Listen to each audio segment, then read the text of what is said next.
Hello and welcome to this presentation. We'll be looking at the persistence algorithm for trajectory simplification. The basic algorithm was introduced in 2014 in the paper Persistence-Based Online Signal and Trajectory Simplification for Mobile Devices. In 2016, I had the privilege to implement this algorithm and find an improvement that we published in 2021 in the paper Improving Persistence-Based Trajectory Simplification. So let's start by understanding trajectory simplification. For our algorithms, we will use the definition of trajectory as a series of points, ignoring time. This is okay for geometric algorithms, but there are other definitions that take time into account.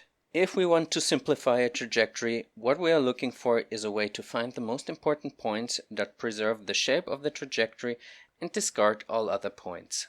A well-known way to do this is the Douglas-Poicar algorithm, which starts by keeping the start and end point and searches for the point that is furthest away from the line between the start and the end.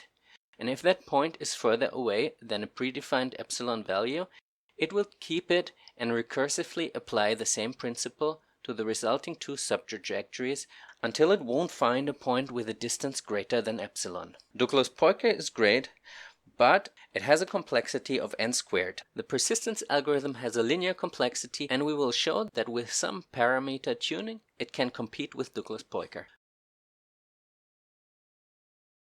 Persistence works on the curvature of the trajectory, so we need to convert the trajectory first.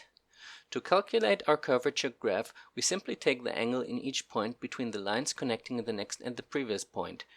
We simply iterate over all the points and get the following graph.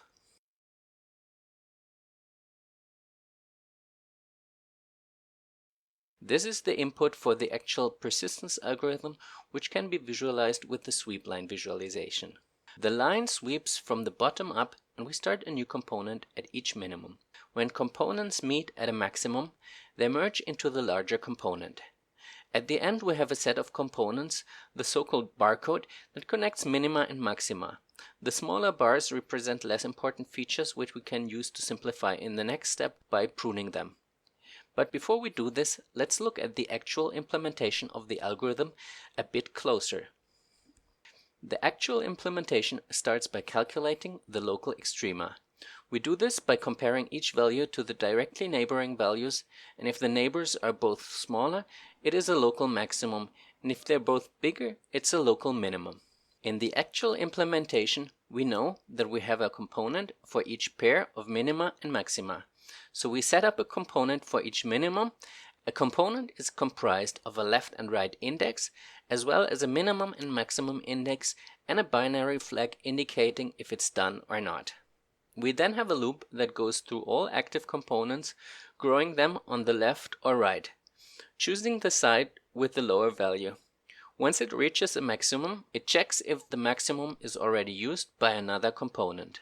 If it is not used, the component is marked as done and the maximum is marked as used. If the maximum is already used, both components are merged and the component with the lower minimum stays active while the other one is flagged as done. This is repeated until all components are marked as done.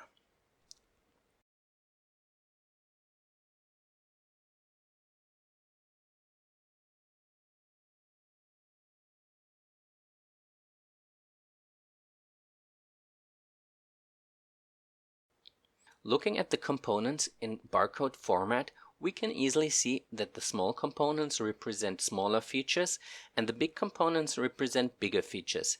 Therefore, we can prune all components with a size smaller than beta. We can see that through beta pruning, we can significantly reduce our original trajectory, but there are some artifacts that remain that should be removed. Our suggestion to remove such noise is segment distance simplification. We do this by iterating over all points, comparing a given epsilon value to the point's distance with the line between the neighboring points. This can be done in several steps, each time increasing the epsilon value. This technique has proven quite effective in removing noise and has been shown to outperform both simple beta pruning and the multi-resolution simplification suggested in the original paper.